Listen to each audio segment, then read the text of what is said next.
बीच रास्ता पर मतलब गोडेगिरी गोईठा चापुड़ बाहर मुंड फाटिगला कर्णमूली फाटिगला। वृद्ध बापा देहरे मांस नाही, चम पूरा धुड़ु धुड़ु हो गलानी। हेले पुअर टंका दरकार। बापा टंका रोजगार करी पुओ को देव आउ पुओ खाई पी मौज मजलिस करिबो। हेले वृद्ध बापा एबे सेतक करि पारुनी बोली गोईठा विधा मारी जम जंत्रणा देउछि पुओ। दिन राति 24 घंटा खाइबाकू न देई खाली माड़ गाड़ी देउछि। हाँ आज्ञा, आखिरु झरी पड़ुछि धार धार लुह, पाटी फिटु नाही। थर थर कंठरे पुओ पाई अभियोग आउ खाली अभियोग। कहउछंती कि मते मो पुओ पाखकू नियंतुनी, मु एई डाक्तरखाना रे ही रहिबी। मो पुओ मते माड़ मारुछि। मु पुओ को जन्म दे बहुत खुशी होउथिली, हेले सेही पुओ एबे मो आखिरे लुह देउछि। मु एइठी मरिबी पछे घर को आउ जिबि नाही।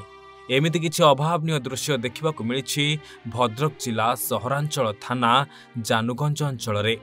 गुरुतर बापांक नाम हेउछि नागेश्वर मल्लिक।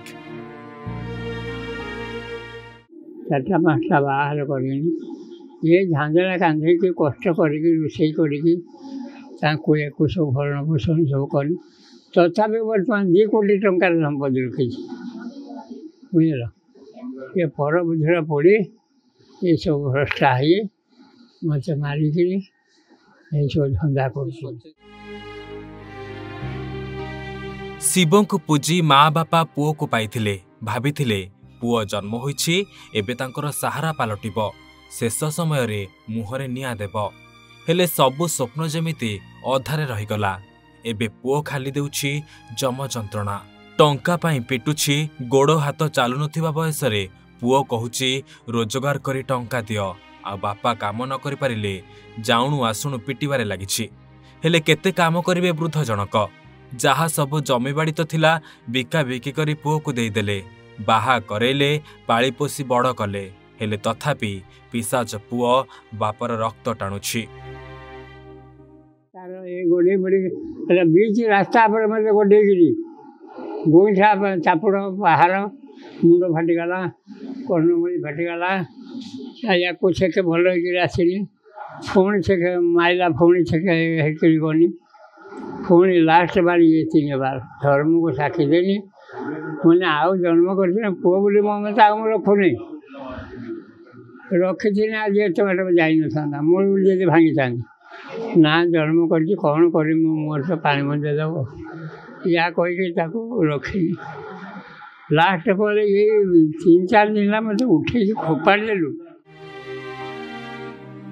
अभियोग मुताबिक वृद्ध नागेश्वर दीर्घ वर्ष हेब जानुगंजर एक मेस रे रही रोषे करुथिले। हेले जेतेबेले बयस हो जाइथिला घर को पुओ पाखकू चली आसीथिले, भाबिथिले पुओ तांकर देखारेखा करिबो, किंतु सबु किछि ओलटपालट होइगला। टंका रोजगार करिबाकू कही सबु बेले वृद्ध बापा को माड़ मारिला पुओ। जहा परे कष्ट सही न पारि घर छाड़ी मेस पाखरे एक दुकान बारंडारे रहुतिले नागेश्वर। सेठारे दुकानी जनक तांकर खाइबा पीवा को बुझाबुझी करे, हेले बापा टंका न पठाइबारु पुओ आसी दुकान बारंडारे सोईथिबा बापा को बहे माड़ मारिथिला। जहा परे दुकान मालिक वृद्ध को डाक्तरखाना रे भर्ती करछन्ते। प्राय 4 दिन हेब डाक्तरखाना रे चिकित्सित होउछन्ते वृद्ध नागेश्वर। घर को जीवा कथा सुनिले खाली भयरे थरी उठुछन्ती, कारण पुओ तांकु तांको घरे देउछि जम जंत्रणा। सेपटे पुओ उपरे दृढ़ कार्यानुष्ठान पाई स्थानीय लोके दाबी करिछन्ती। भद्रकरू विजय कुमार कुंवरଙ୍କ रिपोर्ट, ओडिशा भास्कर।